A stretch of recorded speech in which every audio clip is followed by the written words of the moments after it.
오늘은 자신이 선택한 자산을 어떻게 하면 지킬 수 있는지에 대한 영상을 한번 올려보겠습니다. 자기가 선택한 자산이 늘 오르기만 하면 이런 영상은 필요 없을 겁니다. 그러나 어떤 자산이든지 아무리 탁월한 자산이라 하더라도 계속 오르기만 하는 자산은 세상에 없습니다. 투자 관련 영상들을 보면 추천하는 종목은 항상 제일 좋은 거라고 말합니다. 분명히 상승할 이유가 있고 최고의 자산이라고 말합니다. 들어보면 그럴듯합니다. 그러나 모든 자산은 등락을 합니다. 올랐다가 내리고 내렸다가 오릅니다. 이럴 때 이 사이클을 잘 맞추면 좋겠지만 그런 일은 쉽지가 않습니다. 한두 번은 가능할지 모르지만 3번, 4번, 5번 연속으로 적중할 수는 없습니다. 한두 번 성공을 해서 수익을 올렸다 하더라도 3번, 4번, 5번 가다가 한 번만 실패를 하면 지금까지 수익을 올렸던 것을 다시 반납을 해야 되는 그런 일들이 허다하다는 말입니다. 그렇기 때문에 위대한 투자자들은 좋은 자산을 선택을 해서 장기 투자를 하라고 합니다. 그런데 이 일이 말처럼 쉽지는 않습니다. 생각대로 되지도 않습니다. 이 내용을 가지고 오늘 영상을 제작해 보려고 합니다. 왜 그런지, 어떻게 하면 좋은 자산을 장기 투자할 수 있는지에 대해서 말입니다. 저는 투자자들이 어떤 방법으로 돈을 벌고 모았는지는 궁금하지 않습니다. 왜냐하면 그 방법을 저도 알기 때문입니다. 무슨 소리 하느냐, 이런 교만한 사람 같으니라고 이렇게 말하겠지만 사실입니다. 제가 방법을 몰라서 돈을 모으지 못한 것은 아닙니다. 방법은 알았지만 실천하지 못했고, 실천하려고 시도를 했고 실천을 한 적도 있었지만 신실하지 못했습니다. 포기했기 때문입니다. 제 일기장을 보지 않았더라면 그 사실조차도 알 수 없었을 겁니다. 부모님으로부터 독립을 하고 경제활동을 한 이후로부터 현재까지를 돌아보더라도 많은 기회를 놓쳤고 아쉬움과 후회가 있었습니다. 20대, 30대에는 자녀들을 키우고 직장 생활도 했고 개인 사업도 하면서 정신없이 살다 보니까 투자라는 개념이 없었다고 변명을 할 수 있겠지만 20년 전부터는 변명의 여지가 없습니다. 넉넉한 것은 아니었지만 확실한 신념만 있었다면 투자로 더 나은 결과를 얻을 수 있었음에도 세상을 너무 만만하게 보고 쉽게 생각을 했더라는 겁니다. 자신과의 싸움에서 이기지 못했다는 겁니다. 자신의 선택에 대한 믿음이 부족했고 삶을 지배하지 못했습니다. 그리고 느슨해졌습니다. 나 자신을 살펴보지 않고 남들을 의식하기 시작했습니다. 그리고 비교하기 시작했습니다. 나의 목표와 내 삶에 만족하지 않고 타인의 삶에 관심을 가졌습니다. 투자에서 가장 어려운 것은 탐욕을 억제하는 것입니다. 탐욕이 없이 어떻게 투자를 할 수 있느냐고 묻겠지만 실패는 탐욕에서 나오는 것입니다. 똑같은 자산을 투자를 했는데 이제 겨우 6개월 투자한 남들은 100% 수익이 나고 3년 동안 기다려온 나는 50% 손실이 날 수도 있는 것이 바로 투자 자산 시장인 것입니다. 이것은 우리가 방법을 모르기 때문에 당하는 상황입니까? 그렇지 않습니다. 그렇다고 장기 투자를 포기해야 됩니까? 그거 아니거든요. 지금 자산 시장에 들어가서 살펴보면 이런 자산들은 발견하는 것은 어렵지 않습니다. 투자라는 것이 대부분 단기적으로 요동치는 자산들을 찾는 데만 관심을 가집니다. 조금만 뒤로 물러나서 그 자산을 바라보시기 바랍니다. 어떤 과정을 거쳐왔는지를요. 그래서 저는 유망한 투자 종목을 발견하는 수고를 멈추려고 합니다. 왜냐하면 비트코인을 찾았기 때문입니다. 비트코인이면 충분합니다. 좋은 자산을 찾아서 투자를 했으니까 이제 우리의 투자 습관을 점검해야 할 때입니다. 그런데 가장 쉬워 보이는 투자 습관이 가장 어렵습니다. 가장 쉬워 보이는 투자 습관이 뭔지를 묻는다면 저는 대답 대신에 찰리 먼거의 대답을 인용하겠습니다. 찰리 먼거는 이렇게 말했습니다. 우리가 돈을 버는 이유는 아무것도 하지 않고 가만히 있기 때문이다. 이렇게 말했습니다. 찰리 먼거의 오랜 파트너 워렌 버핏은 1988년 코카콜라를 매수한 후에 1994년까지 계속 매수를 이어왔습니다. 그 이후에 30%에서 50% 하락장을 수없이 견뎌냈고, 말이 쉬워서 50% 하락이지 수십조 자산이 반토막 난다는 상황을 한번 상상해 보시기 바랍니다. 그때 다른 자산들은 100%, 200% 수익이 나고 있는데 말입니다. 어떻게 코카콜라를 지켜낼 수 있었을까요? 그게 저는 궁금할 뿐입니다. 콜라는 몸에 해롭다는 사람들의 말이 워렌 버핏에게는 안 들렸을까요? 무슨 확신이 있었기에 코카콜라를 40년 동안 홀드하고 있었을까? 확신을 떠나 어떻게 그렇게 할 수 있었을까? 저는 그 생활을 한번 알아보고 싶다는 말입니다. 워렌 버핏의 첫 번째 아내는 수잔이었는데, 워렌 버핏이 출근을 할 때 자동차 콘솔 박스에 점심값을 넣어준다고 했습니다. 3달러 정도를 넣어주었는데, 코카콜라 주가가 크게 하락하는 날은 1.5달러를 넣어준답니다. 평소에 햄버거 세트를 주문하다가 코카콜라 주가가 하락하는 그날은 햄버거 단품으로 주문을 해야 되는 것입니다. 그 생활의 패턴이 재미있지 않습니까? 버핏이 투자한 아메리칸 익스프레스 역시 1960년대 샐러드 오일 스캔들로 폭락을 했지만, 결제 시스템의 미래를 확신한 버핏은 자신의 판단을 믿었습니다. 여러분, 비트코인의 미래가 어두운 것 같습니까? 지금 당장 다른 자산의 약진이 눈에 보입니까? 그쪽으로 옮기면 수익을 올릴 수 있을 것 같아 보이시죠? 세상의 많은 투자자들은 가격의 움직임에 따라 베팅을 합니다. 그런데 왜 많은 사람들은 그렇게 쉬운 투자 시장에서 돈을 잃을까요? 상승하는 종목을 사서 가지고 있다가 하락할 때 팔아버리면 되는데 말입니다. 왜 모든 사람들이 이 방법을 아는데 성공하는 사람은 많지 않을까요? 우리 주변에 부동산으로 돈을 많이 번 사람들은 쉽게 찾아볼 수 있습니다. 왜 그렇습니까? 부동산을 사고 팔고 해서 번 돈보다는 부동산을 간직하고 있는 사람들이 대부분입니다. 비트코인을 선택한 것은 굉장히 미래지향적인 선택이라고 생각합니다. 이제 우리가 해야 할 일은 한 가지입니다. 투자할 수 있는 현금 흐름을 만들고 비트코인을 점점 모아가는 것입니다.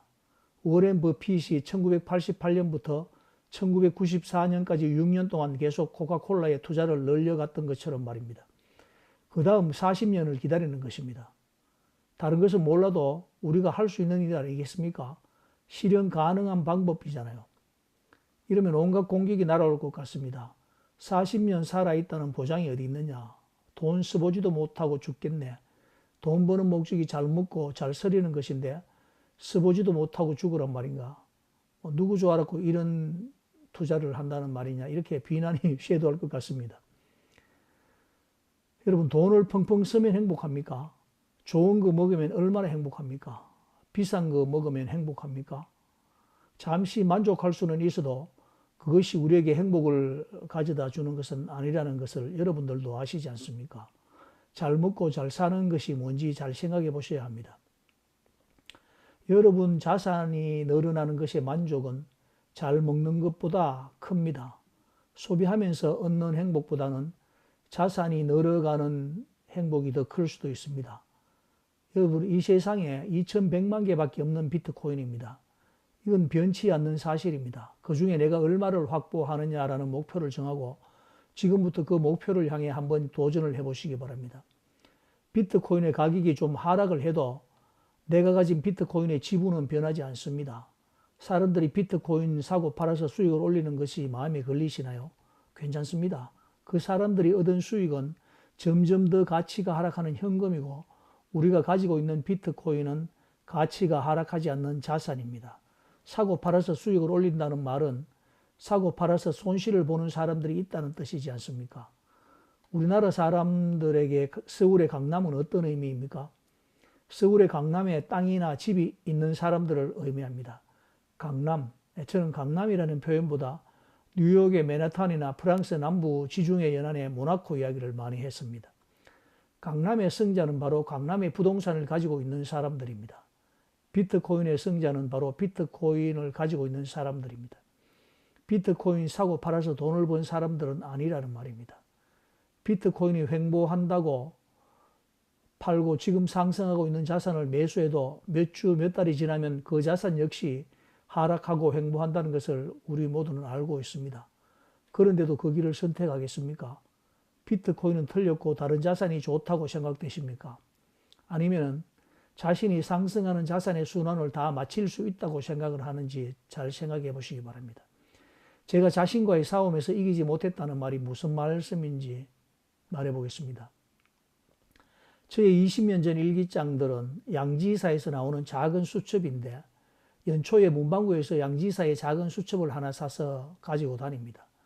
그리고 메모처럼 매일 기록을 합니다. 사람들의 연락처도 있고 내가 계획한 계획들도 적어놓고 중요한 사항들을 메모를 하듯이 적어놓습니다. 그 일기장에 있는 계획을 실행만 했더라도 저는 벌써 투자로 큰 성공을 이루었을 수 있었는데 포기를 한 적이 몇 번이나 있더라는 겁니다. 주식 종목도 잘 골랐는데 장기 보유하지 못하고 중간에 팔아버렸더라니까요.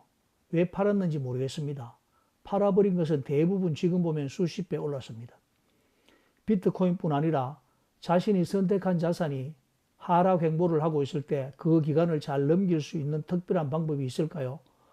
있습니다. 그냥 기다리는 것입니다. 그냥 기다리는 것이 쉽지 않기 때문에 여러 가지 생활 원칙을 만들어서 실천을 하고 있는 것입니다. 저도 2022년 비트코인 하락장을 지나왔는데 그 하락장이 무섭다는 것은 2021년 11월에 비트코인이 8,200만 원까지 상승을 했다가 13개월 동안 계속 하락을 해서 무려 반토막이 아니라 4분의 1 토막이 되었습니다. 2,010만 원인가 2,017만 원인지 그렇게까지 떨어졌거든요. 그런데도 그런 하락장을 시간이 지나고 나니까 기억이 잘 나지 않았습니다. 어떻게 내가 그 시간을 버텼지 해서 일기장을 찾아보면서 알았습니다. 그 당시 저는 아내와 함께 제주도에 10개월을 머물고 있었습니다. 그때 제주도 한 달 살기 이런 것이 유행할 때였거든요. 제주도 구석구석을 매일 걸어 다녔습니다. 한라산을 2번 올랐고 제주도 얼음들을 탐방하면서 시간을 보냈습니다. 비트코인의 가격을 쳐다보지 않았습니다. 그리고 다시 집으로 돌아와서는 계속 등산을 했습니다.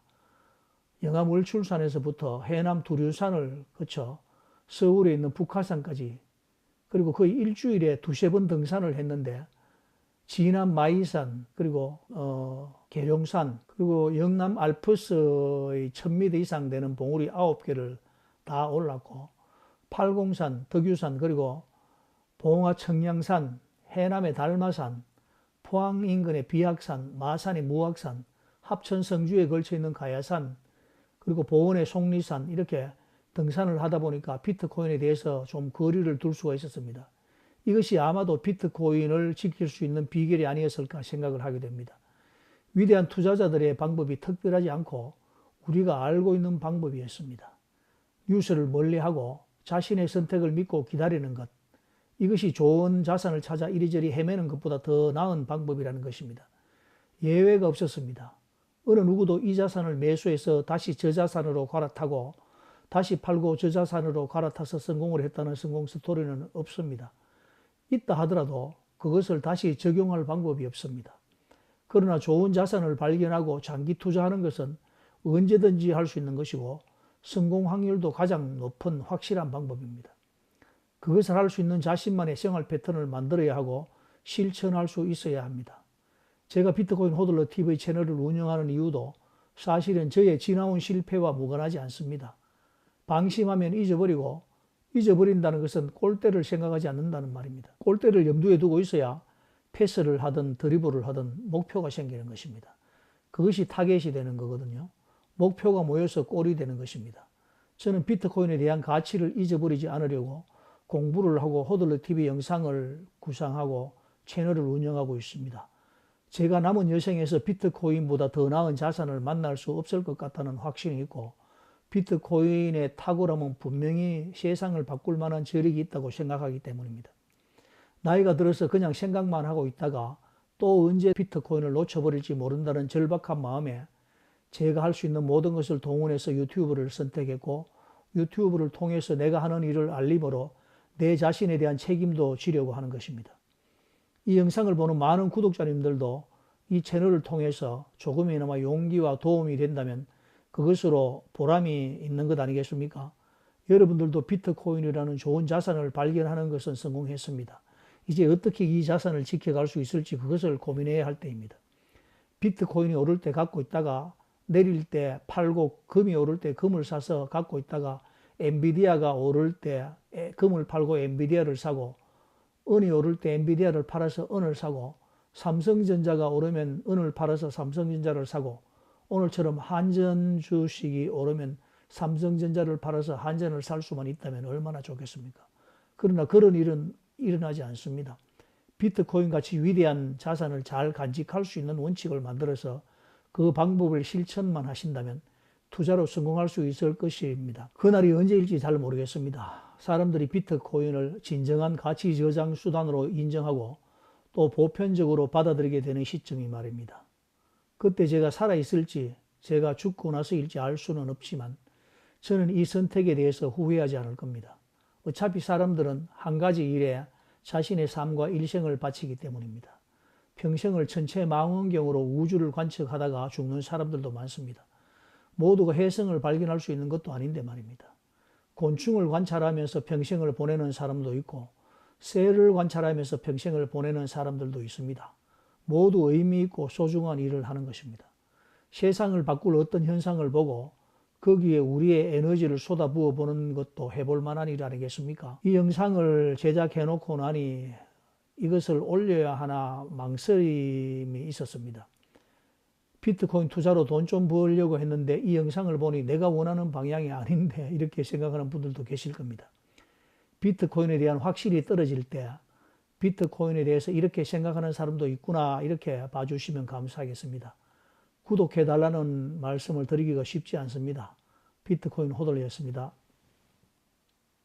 빰.